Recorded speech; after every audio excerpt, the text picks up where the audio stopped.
I knocked. My stomach shuddered up into my throat. No one seemed to be home.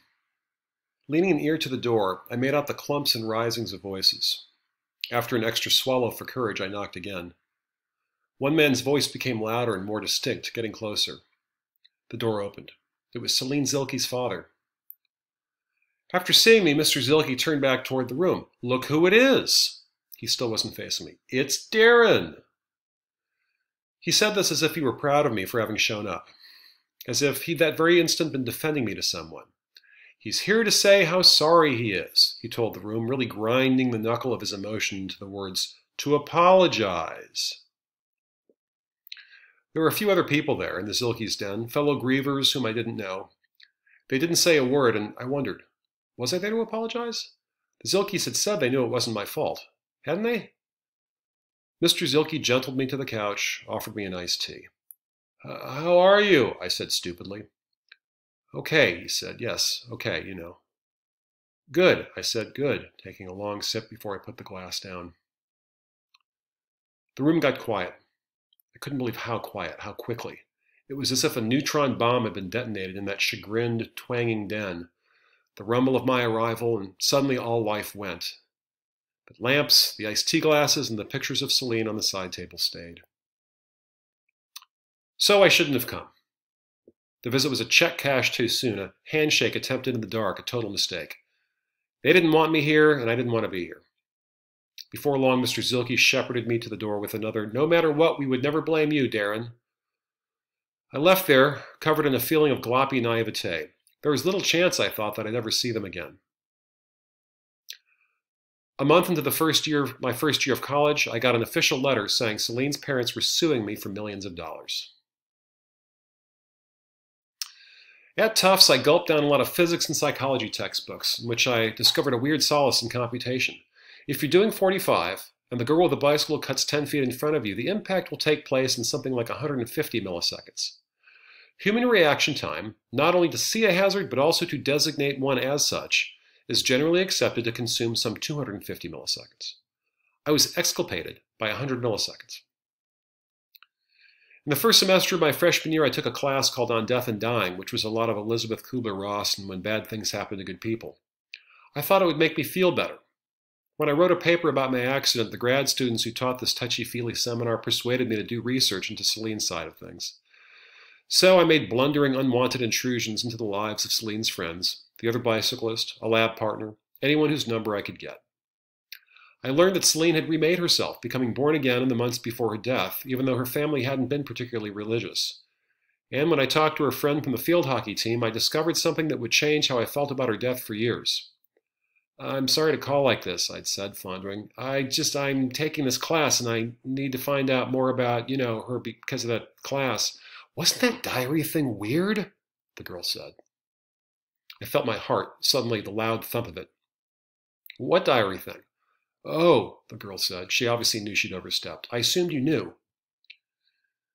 It turned out that Celine had written right before the crash, "Today I realized that I'm going to die." Celine's mother had told this field hockey friend about it. "Thank you," I said as I hung up. I may have even said it again after I'd hung up. Celine, I decided, had taken her own life. That's why she turned right in front of my car.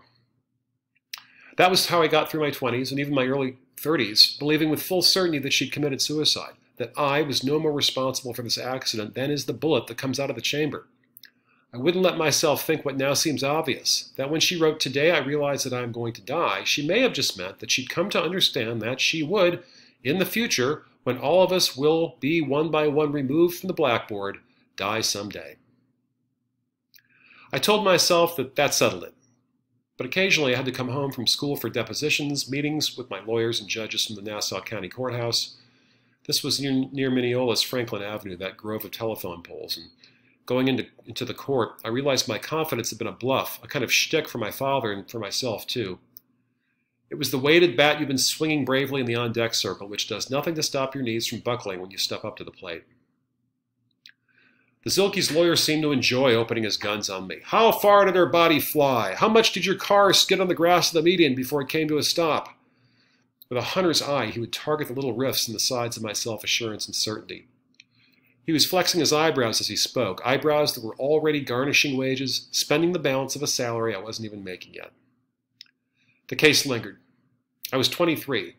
5 years I'd waited with the boogeyman of financial ruin looming over me. And then, with what seemed a shiver of disgust, the proceedings came to an immediate end. Right before we went to trial, the Zielke family lawyer advised them to take a small amount of money, go-away money, my insurance company's lawyer called it, the minimum that corporations will give to a family when they know their client isn't at fault. There was, the Zielkes were told, no case. I'd had the accident at an age when your identity is pretty much up for grabs. Before I hadn't been so introspective, I'd had nothing to introspect about. And I never had anything I hid from the world. But now I did. For years, I told pretty much no one, which seemed the only way to treat news I was so uncomfortable with.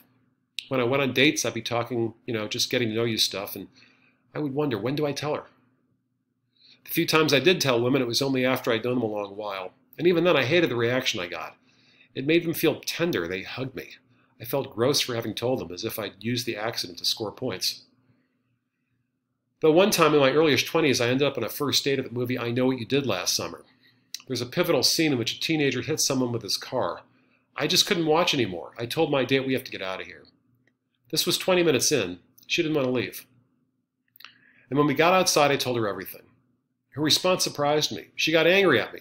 "It's really selfish of you to feel bad for yourself," she said. "Don't you ever think of her?" I didn't know what to say. Of course I thought of Celine. "Yes," she said, "but do you think about her enough? How can you go on living?" I excused myself and I left for the subway without walking her home. A little later she called me to apologize. She said she'd often thought of committing suicide in high school by swerving into oncoming cars. "All right," I said. Celine's father making up goofy songs for her when she was a baby. Celine crying after she tripped stealing third base in Little League. I try to imagine her before the accident. Sometimes I try to imagine the life she would have gone on to live had it never happened. Celine graduating from high school, Celine attending Tulane on a field hockey scholarship.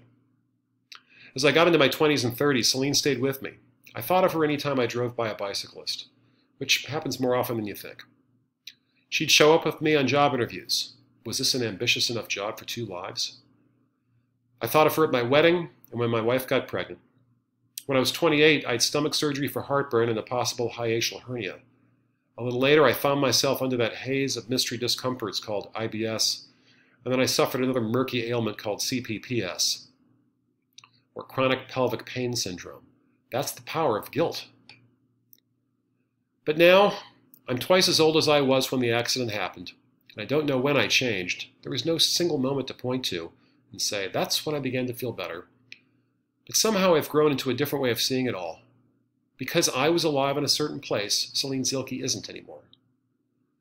The police told me that if I'd served the car differently that day in 1988, I might have flipped it. And if that had happened, if I died and Celine had lived, I think I'd like her not to remember, not to have to contend at 18, at 23, even at 35 years old, with a stranger there at all her intimate moments. I'd like her to be spared the feeling she traveled for 2 decades with a ghost.